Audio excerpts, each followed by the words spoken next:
Tratamiento.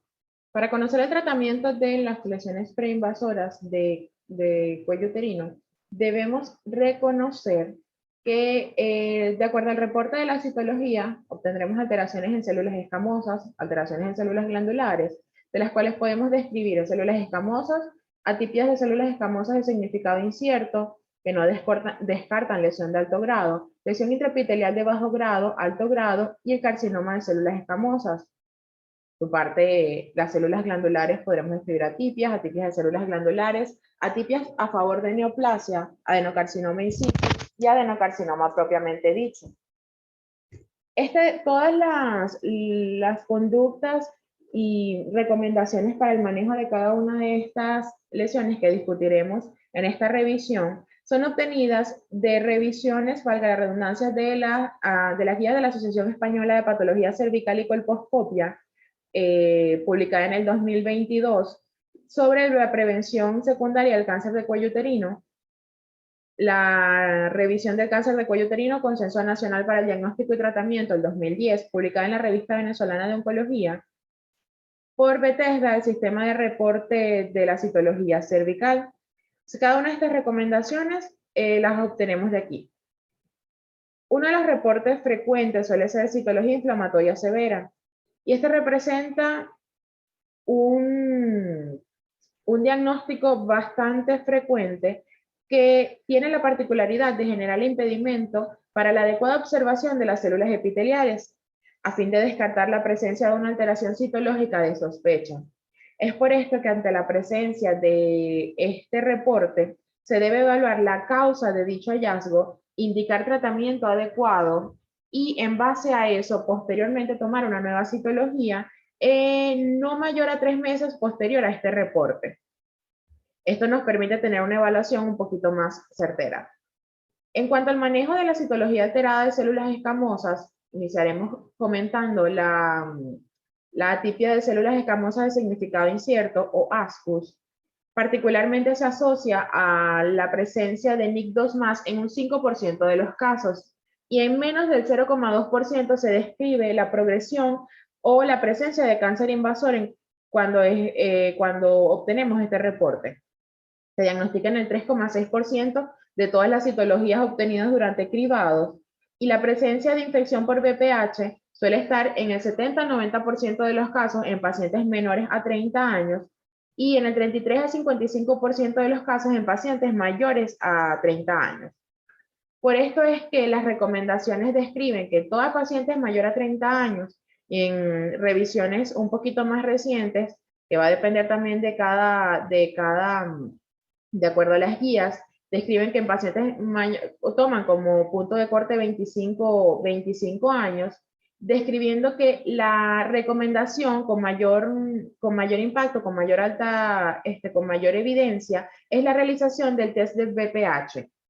Que si obtenemos un test de VPH negativo, la paciente puede realizarse un cotest en 3 años, disminuyendo así la cantidad de controles y la toma de biopsias a las que debe someterse la paciente. Si en esta paciente que reporta una citología, una lesión de células escamosas atípicas de significado incierto, resultara ser positivo al realizarle la determinación del test de VPH, debemos precisar si no es un VPH 16-18, la paciente puede someterse a un cotest anual.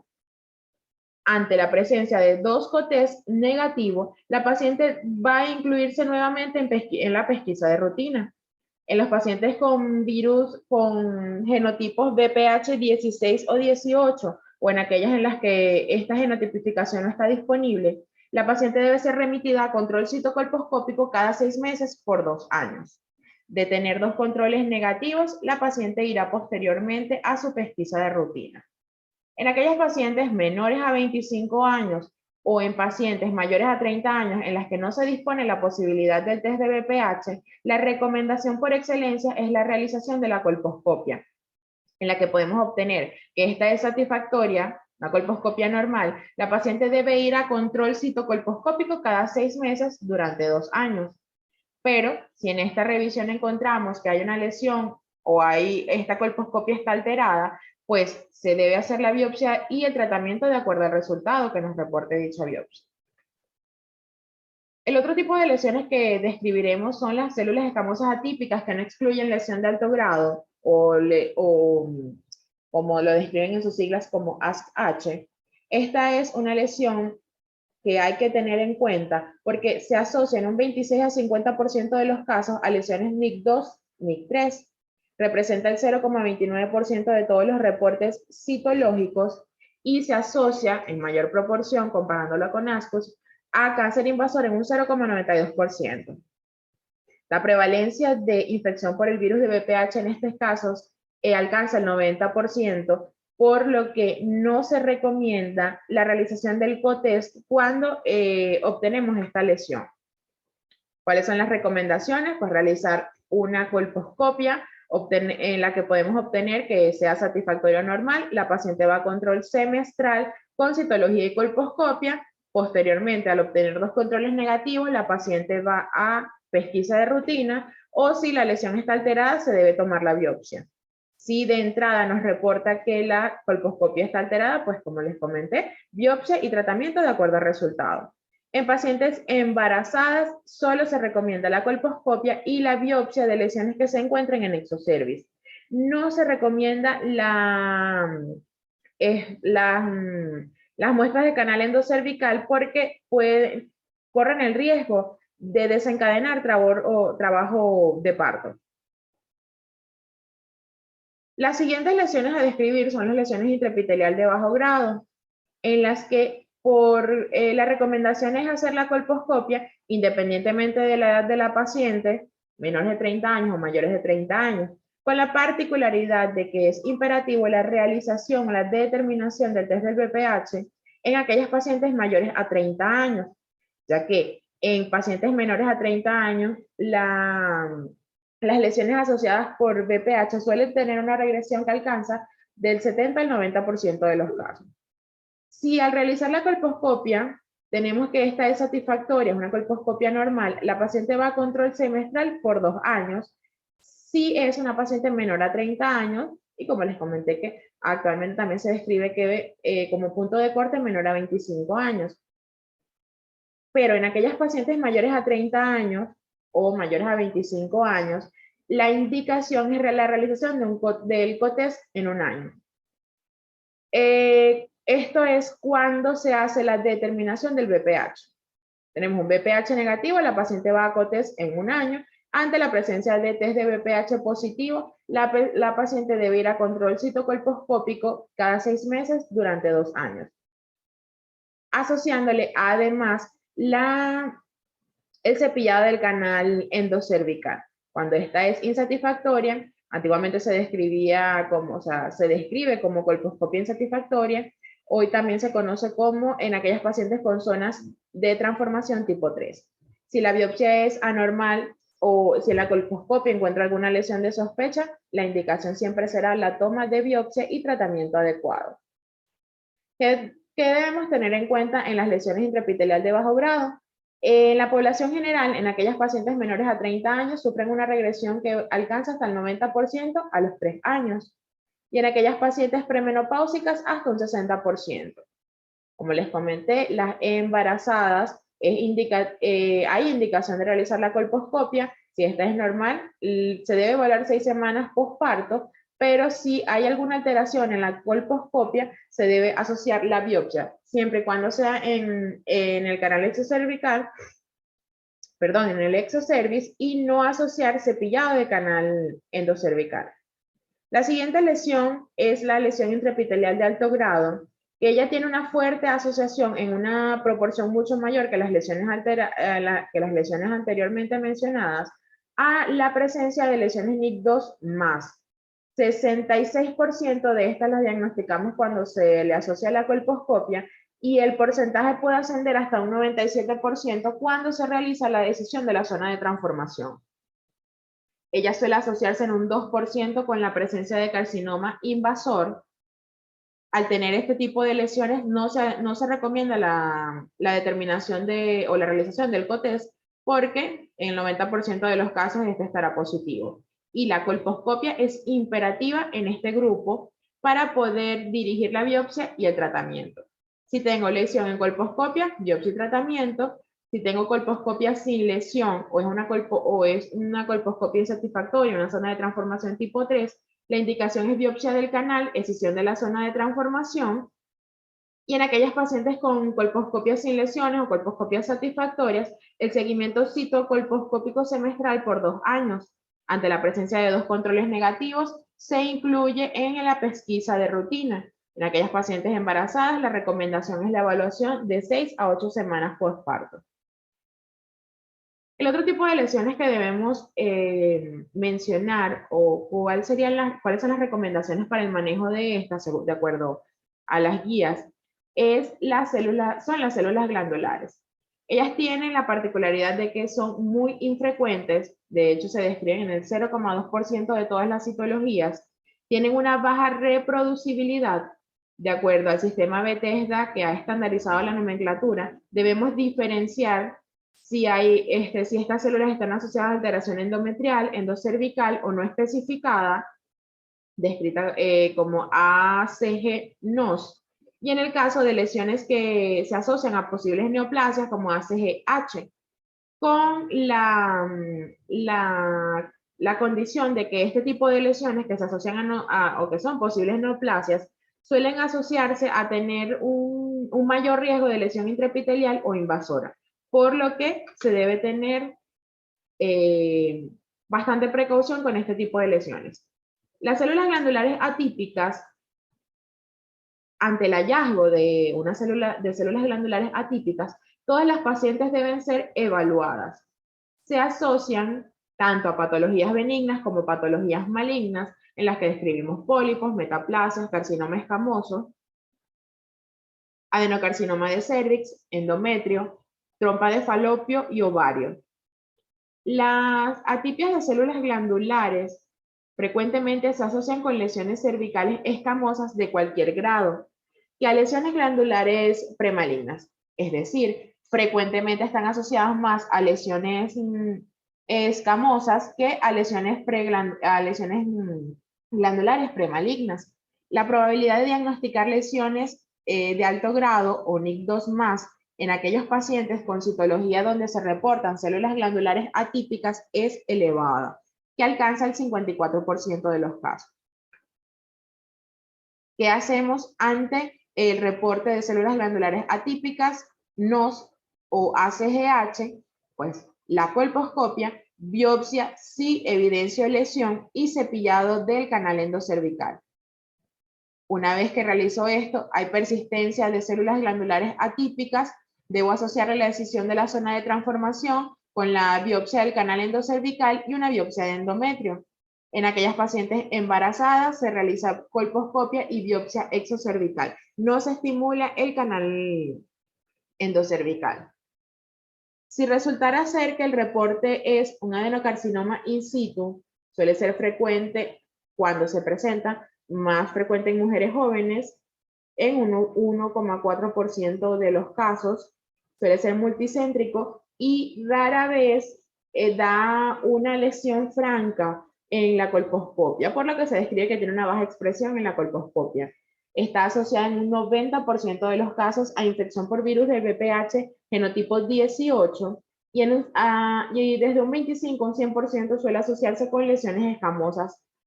O sea, cuando se diagnostica, cuando se describe la presencia de un adenocarcinoma in situ, la coexistencia va desde el 25 al 100% de los casos. ¿Cuál es la conducta? Realizar colposcopia, la conización en frío o en asa, cualquiera de las dos técnicas son válidas, y se debe considerar la histerectomía convencional posterior a la realización de la conización, siempre y cuando la paciente haya completado la paridad. En esta revisión, donde describen el manejo del adenocarcinoma in situ de cuello uterino, comparando las técnicas de conización con bisturí frío y la conización electroquirúrgica, en el diagnóstico preoperatorio o postoperatorio del adenocarcinoma in situ, donde se hizo la revisión de 115 conos, de estos, 61 fueron realizados con conización LIP, y el resto fueron 6 diagnósticos y 48 terapéuticos para la conización en frío, evidenciando que de todas estas conizaciones, 78 fueron con intención terapéutica, concluyendo que no existe diferencia en las tasas de márgenes positivos cuando comparamos LIP versus cono frío, que va del 20% versus el 17%, la presencia de cáncer invasivo en LIP 3,3% y en cono frío 4,2%, recurrencia de adenocarcinoma in situ 6,7 versus 8,3 en LIP versus cono frío, y la probabilidad de un desarrollo posterior de adenocarcinoma invasivo se asocia a un 0 versus 2% cuando comparamos LIP con cono frío. Concluyendo además entonces que la conización con ASA-LIP es igual de buena que la conización en frío. Ciertas condiciones aplican cuando debo considerar preferiblemente el cono frío y el cono con asa electroquirúrgica, pero en líneas generales no existe ninguna condición que me impida no utilizar la conización en asa cuando hablamos de un adenocarcinoma in situ. Una vez descrita los reportes y las alteraciones que logramos evidenciar en los reportes de citología, tenemos que evaluar ahora las conductas a seguir una vez que el reporte ya es histológico, en el que puedo tener neoplasias intraepitelial grado 1, 2 y 3. Ante la presencia de la neoplasia intraepitelial cervical 1, ciertas consideraciones debemos tener en cuenta. Inicialmente, el 90% sufren regresión espontánea en 2 años, 70% aun cuando hay BPH de alto riesgo. Cuando tenemos una lesión NIC1 que está asociada a lesión intraepitelial de bajo grado o a una lesión de células atípicas de significado incierto, el riesgo de desarrollo de NIC3 a 5 años es de 3,8%. Esta suele aumentar cuando el NIC1 se asocia a lesión intraepitelial de alto grado, en 15%, y cuando se asocia a células glandulares atípicas o lesión intraepitelial de alto grado, el 80% de los casos encontraremos lesiones NIC2, NIC3 en las piezas de escisión de la zona de transformación. ¿Cuál es la conducta a seguir ante una neoplasia intraepitelial grado 1? Control citológico cada 6 meses durante 24 meses. La presencia de 2 citologías negativas consecutivas nos llevan a la paciente a control de rutina. Ante la persistencia mayor a 2 años, en la que no ocurre la regresión de la lesión o hay progresión citológica, pues se debe realizar la colposcopia y la decisión de la zona de transformación. En aquellos pacientes con colposcopia insatisfactoria, lesión en canal o previamente tratadas, se recomienda ir a la a la decisión de la zona de transformación y siempre acompañarla con biopsia del canal endocervical. Las siguientes lesiones son las lesiones intraepitelial grado 2 y grado 3. Estas lesiones deben acompañarse de tratamiento, pero también debemos considerar ciertos aspectos. En una neoplasia intraepitelial grado 2, el 40-58% de los casos regresan, 22% progresan a NIC3, 5% pueden progresar a cáncer invasor. Y en las neoplasias intraepiteliales grado 3 sin tratamiento, el 47% pueden sufrir regresión, casi siempre el 50 o más de la mitad de los casos suele persistir y la posibilidad de desarrollar un cáncer invasor puede aumentar al 40%. Es por esto que en una revisión reciente, publicada en febrero del 2022, por la Revista Americana de Ginecología y Obstetricia, donde publican una revisión, un estudio multicéntrico prospectivo titulado La predicción de la regresión de neoplasia intraepitelial cervical grado 2 en mujeres menores de 25 años.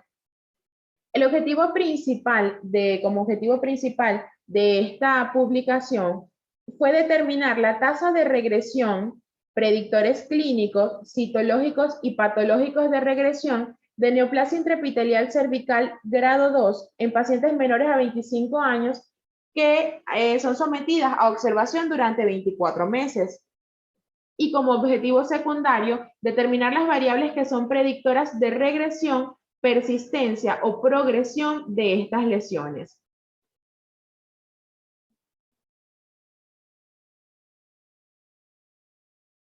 Ok.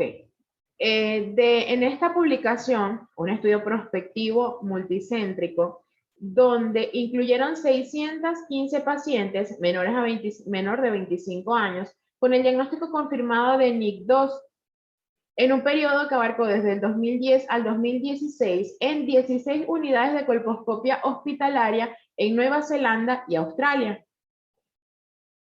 Posterior a la revisión y a la evaluación de cada una de estas pacientes, describen que la regresión fue del 64%, de 326 de 506 pacientes que cumplieron con el protocolo de observación, el 64% tuvieron regresión de la neoplasia intraepitelial.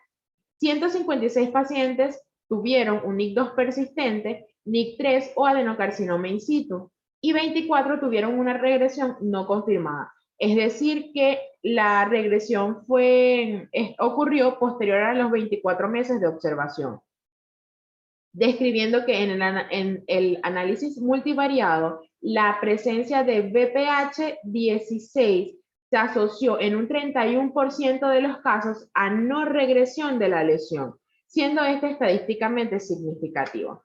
Concluyendo, como conclusión principal de este estudio, es que más de la mitad de las mujeres menores a 25 años con neoplasia intraepitelial cervical 2 regresará sufrirá una regresión, bien sea a NIC1 o a una citología completamente normal dentro de los 24 meses sin tratamiento. Y la tipificación del virus del VPH, es decir, ante la presencia de un virus de papiloma humano, genotipo 16, será el predictor independiente asociado a la progresión. Por ende, que la ausencia de este es el predictor de regresión más importante cuando se tiene una neoplasia intraepitelial grado 2. Entonces, ante una neoplasia intraepitelial cervical grado 2 o 3, se realiza la colposcopia si esta es insatisfactoria o satisfactoria con lesión extendida al canal endocervical, es decir, independientemente la paciente debe ir a conización más biopsia del canal endocervical. Y, como les comenté, independientemente sea satisfactoria, aun cuando el canal no se evidencie con lesión, la paciente debe ir a conización más biopsia del canal. Por ende, es sumamente importante la conización en este subgrupo de pacientes. Este es un pequeño resumen donde describen ciertas condiciones especiales para el manejo de las lesiones preinvasoras. Tenemos que una neoplasia intraepitelial cervical 1 en una paciente adulta debe ser sometida a control citocolposcópico cada 6 meses. Si la colposcopia es insatisfactoria, va a biopsia del canal. El NIC2 o NIC3 va a cono con ASA y el adenocarcinoma in situ va a cono. Una vez realizado el cono y la paciente tiene una paridad completa, se le puede ofrecer la histerectomía como manejo. En las pacientes adolescentes, NIC1 van a control semestral, citocolposcópico, y si es insatisfactoria se asocia a biopsia del canal. NIC2, NIC3, cono en ASA, y el adenocarcinoma in situ, cono en ASA, recordando que son adolescentes. En pacientes embarazadas, control citocolposcópico 6 semanas postparto, y si en NIC2 y 3, si la lesión colposcópica es sospechosa de invasión, pues se debe realizar la biopsia. En pacientes HIV positivos en lesiones NIC1 van a control semestral, en lesiones NIC2, 3, cono en ASA es la indicación de acuerdo al consenso publicado en la revista venezolana de oncología. En el caso del adenocarcinoma in situ, en pacientes HIV positivo, se le ofrece cono en frío o cono en ASA y se debe considerar la histerectomía como terapia para el manejo de estas pacientes en aquellas que han completado la paridad. Múltiples son las técnicas con las que contamos para realizar la conización, describiendo la excisión con asa electroquirúrgica, conización en frío y conización con aguja. Estas pues son técnicas que varían de acuerdo al instrumental que se realiza. El cono en frío se realiza se debe realizar preferiblemente en quirófano. Contamos con un adecuado control de hemostasia. La paciente debe estar relajada, mientras que tenemos la alternativa del cono en asa que puede ser realizado en las consultas. Contamos con múltiples tipos de asas electroquirúrgicas para poder realizar el procedimiento. Pero ¿cuál es la importancia en esta descripción? Y es reconocer si existe alguna diferencia en estos métodos. Entonces tenemos el efecto de los diferentes instrumentos y los métodos de sutura para la conización de las lesiones cervicales.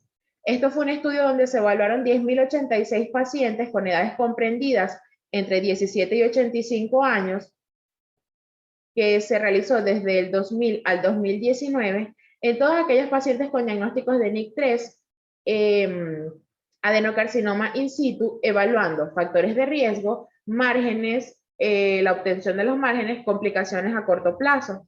Entonces, de estas 10.086 pacientes, el 72,1%, que eran 7.275 pacientes, la técnica utilizada fue cono con bisturí frío, y el 27,9%, que fueron 2.811 pacientes con Asalib.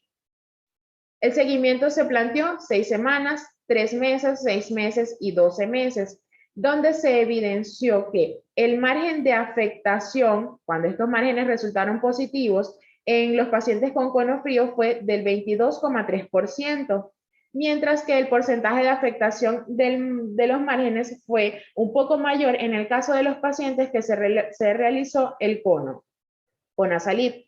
Pero en el análisis posterior multivariado se describe que este margen de afectación en las pacientes con Asalib se asoció a una edad mayor y a la presencia de células glandulares atípicas, que fue el reporte del análisis multivariado describiendo o reflejando que este porcentaje un poquito más elevado se asociaba a estas condiciones.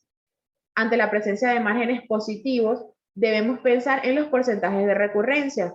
Si estos márgenes están positivos, la recurrencia alcanza, suele encontrarse en un 36,4%. Si los márgenes son libres, aún tenemos riesgo de recurrencia que alcanza 11,9%.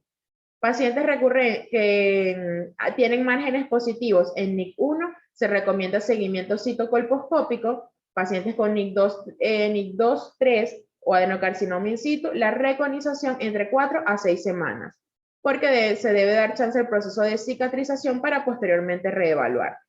Y podemos, en aquellas pacientes con la paridad completa, se le puede ofrecer la histerectomía. Condiciones especiales. El embarazo. No se debe tratar NIC2, NIC3. Debemos esperar posparto. 6 a 8 semanas posparto. Escisión solo en caso de sospecha de un cáncer invasor. En el posparto hay regresión en un 70% de los casos. Ante la presencia de sangrado activo y riesgo de parto pretérmino, debe ser tratado durante el embarazo. No se realiza, no está indicado la biopsia del canal endocervical y se debe repetir la citología y la colposcopia 6 a 12 semanas posterior al parto. ¿Cómo hacemos el seguimiento de estas lesiones? Con vigilancia citocolposcópica cada 6 meses por 2 años y luego cada 12 meses como recomendación general. En pacientes con adenocarcinoma in situ, con tratamientos preservador, debe asociarse controles citocolposcópicos cada 6 meses acompañados de canal de cepillado del canal endocervical y completar la histerectomía en aquellas pacientes con paridad completa. Como conclusiones, debemos recordar que la infección por VPH es el principal factor de riesgo. La vacunación idealmente debe ocurrir en niñas entre 9 y 14 años. La pesquisa inicia a los 21. La citología es el método más usado para la pesquisa a nivel mundial. La colposcopia es una herramienta una herramienta diagnóstica fundamental y que además nos permite guiar las biopsias, la toma de la biopsia. Existe correlación entre los hallazgos citológicos e histológicos frecuentemente ante una alteración o no correlación de estos, debemos revisar la patología. La conización es una herramienta diagnóstica y terapéutica, y el seguimiento citocolposcópico cada 6 meses durante los 24 meses posterior son importantes. Muchas gracias por su atención.